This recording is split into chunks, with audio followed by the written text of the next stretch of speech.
Hello बच्चों, आप लोगों का शशांक एंड दीपू के यूट्यूब चैनल में बहुत बहुत स्वागत है। और हम नए मैथमेटिकल सेशन के साथ आपके सामने पेश हैं। अब देखिए, मैथ की जितनी वीडियो हो ये सीक्वेंस से क्या है, पड़ी हुई है। ठीक, सीक्वेंस से पड़ी हुई है। अब क्या करेंगे कि हम जितने भी क्वेश्चन है उसको लगा के कंप्लीट करके नेक्स्ट चैप्टर की ओर चलेंगे। अब आपके केवल दो क्वेश्चन बचे हुए हैं, क्वेश्चन नंबर 5 और क्वेश्चन नंबर 6। तो क्वेश्चन नंबर 5 और 6 में क्या है, इसको समझते हैं और आगे बढ़ते हैं। देखिए, अब सबसे पहले क्वेश्चन नंबर 5 को पढ़ेंगे। तो यहाँ लिखा हुआ कि एक समकोण त्रिभुज है। क्या है? एक समकोण त्रिभुज है। एक सेकंड में पेन सेलेक्ट कर लेता हूँ। एक समकोण त्रिभुज है और समकोण त्रिभुज का ऊंचाई और आधार दो चीजों की तुलना किया है। ध्यान से देखिएगा, कहा है कि ऊंचाई इसके आधार से 7 सेंटीमीटर कम है। यदि कर्ण 13 सेंटीमीटर हो तो अन्य दो भुजाएं ज्ञात कीजिए। अब सबसे पहले मैं क्या करूंगा, मैं कर्ण को लिख लेता हूं। मैं लिखूंगा कि कर्ण बराबर 13 सेंटीमीटर। ठीक, अब एक चीज लिख लिया। अब ध्यान दीजिएगा, ऊंचाई इसके आधार से 7 सेंटीमीटर कम है। तो मैं यहाँ पे लिखूंगा ऊंचाई बराबर और लिखूंगा आधार। ठीक, दो चीजें लिखा। क्या क्या लिखा? ऊंचाई और आधार। अब समझिएगा, समझने की कोशिश करिएगा तभी समझ में आएगा। अब कह रहा है कि ऊंचाई इसके आधार से 7 सेंटीमीटर कम है। अगर मैं आधार को मान लिया x, आधार को क्या क्या मान लिया x। अब बोलेंगे कि सर आधार को क्यों x माने, क्योंकि ऊंचाई जो है आधार से 7 सेंटीमीटर कम है। तो इससे अगर इसको मान लिया x तो इससे 7 सेंटीमीटर कम है, तो x माइनस 7 सेंटीमीटर। ठीक, x माइनस 7। अब ये हो गया x माइनस 7, आधार हो गया x और कर्ण हो गया 13। अब ये बताइए कि अगर ये समकोण त्रिभुज है, ये फिगर मैं पहले ही से ले लिया था।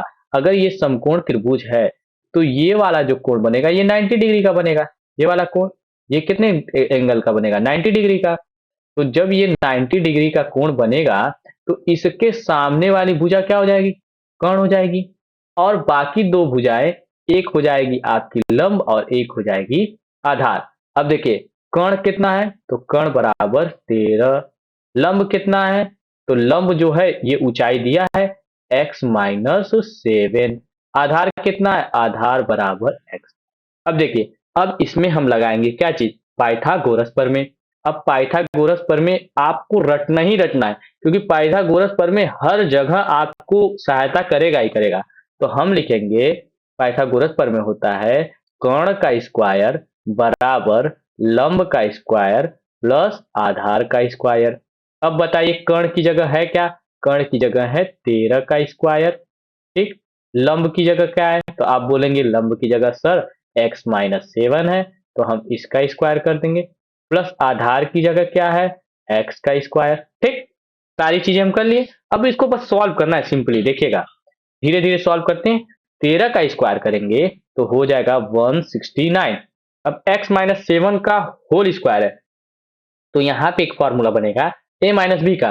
तो हम लिखेंगे a का स्क्वायर मतलब कि x का स्क्वायर प्लस ए स्क्वायर होता है प्लस बी स्क्वायर होता है। बी की जगह है 7, तो 7 का स्क्वायर मतलब कि 49 माइनस 2ab।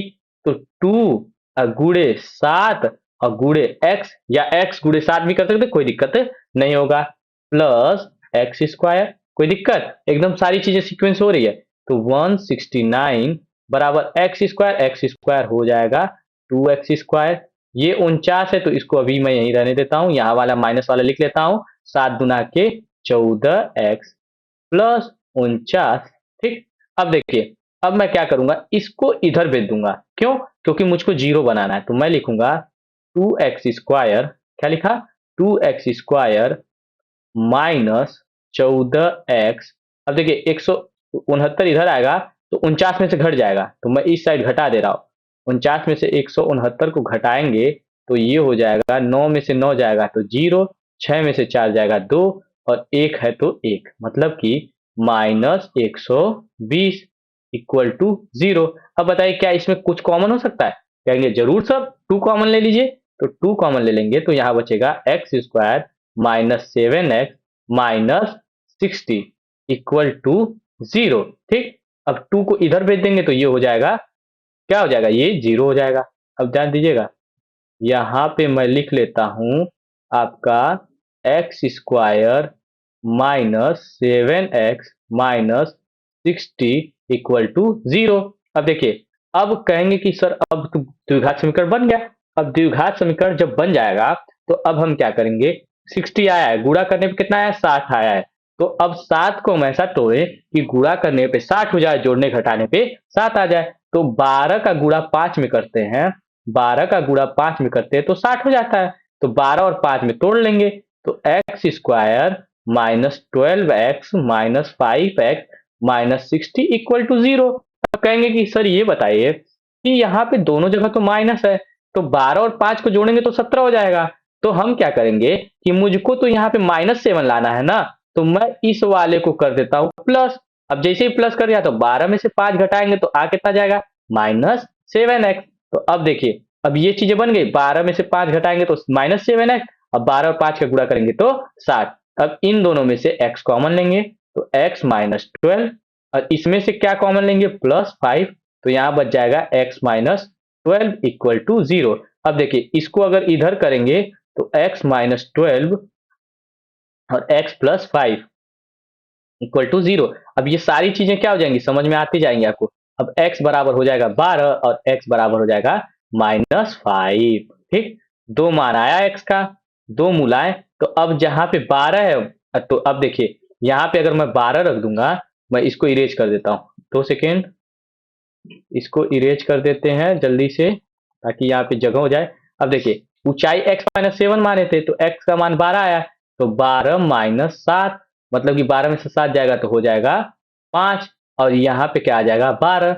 अब देखिए, आधार आया 12, 12 से 7 कम क्या, 5, ये भी चीज प्रूफ हो गई। तो कर्ण कितना होगा, 13, ऊंचाई होगी 5, मतलब लंब का मान 5 और आधार का मान 12। ये क्वेश्चन क्या हो गया, सिंपली सॉल्व हो गया। नेक्स्ट स्लाइड पे चलते हैं कि ये जो अगला सवाल है इसमें लिखा है कि एक कुटीर उद्योग है, ठीक, एक दिन में कुछ बर्तनों निर्माण करता है। तो जैसे ही बोले कुछ बर्तन निर्माण करता है तो आप सीधे लिख दीजिए कि वो कितना निर्माण करता है, एक्स बर्तन निर्माण करता है। एक विशेष दिन यह देखा गया कि प्रत्येक नग की निर्माण लागत रुपए में उस दिन के निर्माण किए गए बर्तनों की संख्या के दुगुनी से 3 अधिक है। मतलब कि जो बर्तन निर्माण किए हैं उसकी संख्या के दोगुने से 3 अधिक है, जो नग का निर्माण हो रहा है। तो बर्तनों की संख्या माने कितना थे, x, और इसका दुगुना कर देंगे तो हो जाएगा 2x, और इससे 3 अधिक है तो +3 कर देंगे, जैसा क्वेश्चन में कहा हम कर दिए। कह रहा है कि यदि उस दिन की कुल निर्माण लागत 90 रुपए थी, कितनी थी, 90 रुपए थी, तो निर्मित बर्तनों की संख्या और प्रत्येक नग का, अब देखिए, जो उस दिन पूरा मतलब टोटल अगर देखा जाए तो वो कितना था, 90 रुपया था। तो मैं लिख दिया कितना है, 90। अब ध्यान से समझिएगा, अब समीकरण बनाने की बारी आती है। समीकरण जब भी बनाते हैं तो यहाँ पे देखिए, कुछ बर्तन निर्माण किए थे तो x बर्तन, और जो प्रत्येक नग का निर्माण लगा था ये था, और इनको अगर गुणा करूंगा तो वो किसके बराबर आ जाएगा, 90 के। तो मैं यहाँ लिख लूंगा x इंटू 2x+3 और इक्वल टू 90। अब इसका गुणा करेंगे तो ये हो जाएगा 2x स्क्वायर प्लस 3x और इक्वल टू 90। अब 90 को मैं इधर भेज दूंगा तो हो जाएगा 2x स्क्वायर प्लस 3x और माइनस 90 इक्वल टू 0। अब क्या ये द्विघात समीकरण बन गया, जी हाँ बन गया। अब x स्क्वायर का गुणांक कितना है, 2 है, तो मैं लिखूंगा 2, और -90 है तो यहाँ लिखूंगा -90। अब इसका गुणा करेंगे तो 180 आ जाएगा, -180 आ जाएगा। अब हम क्या करेंगे, 180 का अभाज्य गुणनखंड करेंगे। तो 180 का अभाज्य गुणनखंड करेंगे तो यहाँ होगा 2 का करेंगे तो ये हो जाएगा 2 9 18, फिर इसको करेंगे तो 2 चौका 8 और 2 पाँचे 10, फिर 3 से भाग देंगे तो 3 एकन्नी 3 और 3 एकन्नी 3, 3 चौका 12, 3 पाँचे 15, फिर करेंगे 3 पाँचे 15 और 5 एकन्नी 5। तो हमारा खंड क्या आया, 2 गुणे 2 गुणे 3 गुणे 3 गुणे 5। अब देखिए, अब मैं इसको और इसको एक जोड़ा बना देता हूँ, 2 दूना के 4 तिहाई 12 और 5 तिहाई 15, 12 और 15 का अगर गुणा करेंगे तो हो जाएगा 180, ठीक, और 12 और 15 को अगर घटाएंगे तो आ जाएगा +3। अब कैसे आएगा इसको देखिए, यहाँ पे मैं लिखूंगा 2x स्क्वायर, ठीक। अब यहाँ पे देखिए दोनों साइड में माइनस पहले ले लेता हूँ, 12x माइनस 15x और -90 इक्वल टू 0। अब देखिए, मुझको प्लस लाना है तो मैं बड़ी संख्या के साथ क्या कर दूंगा, प्लस कर दूंगा, क्योंकि अगर इसको और इसको घटाएंगे तो +3x आ जाएगा। अब इसमें से क्या करेंगे, कॉमन ले लेंगे। अब यहां से अगर मैं 2x कॉमन ले लूं तो बचेगा x माइनस 6, यही ना बचेगा। और इसमें से अगर मैं +15 कॉमन ले लूं तो बचेगा x-6 इक्वल टू 0। अब मैं यहाँ पे चीना खा देता हूँ और लाइन खींच के और इसको मैं लिख लेता हूँ x-6 एक ब्रैकेट में, और इसको थोड़ा सा इरेज कर देते हैं, यहाँ पे जगह बन जाए। ठीक, थोड़ा सा एक सेकेंड। और x-6 और एक ब्रैकेट में बनेगा आपका 2x प्लस 15 इक्वल टू 0। अब इस दोनों के मदद से हम x का मान निकालेंगे। अगर मैं लिख लूं x-6 इक्वल टू 0 तो x बराबर आ जाएगा +6। और अगर मैं लिख लूं यहाँ पे 2x प्लस 15 इक्वल टू 0 तो हो जाएगा 2x बराबर 15 इधर भेजेंगे तो -15, तो x बराबर आ जाएगा -15/2। अब देखिए ये माइनस वाले से मुझको कोई नहीं मतलब, ये प्लस वाले से मैं लेता हूँ। ठीक, अब जो होगा बर्तनों की संख्या जो आएगी वो आ जाएगी 6, और इसका गुणा 6 दूना के 12 3 15, और उस दिन जो निर्माण लागत थी वो थी 15। अब 15 और 6 का गुणा कर देंगे तो आ जाएगा 90, मतलब कि टोटल निर्माण लागत 90 आ गया। अब यहाँ पे जो ये क्वेश्चन नंबर 6 था ये हुआ कंप्लीट। अब हम 4.3 की तरफ चलेंगे, लेकिन 4.3 को हम क्या करेंगे नेक्स्ट वीडियो में पढ़ेंगे। और 4.3 में भी हमको क्या करना है, हमको द्विघात समीकरण सॉल्व करना है, लेकिन नई विधि से, और वो विधि होती है पूर्ण वर्ग विधि।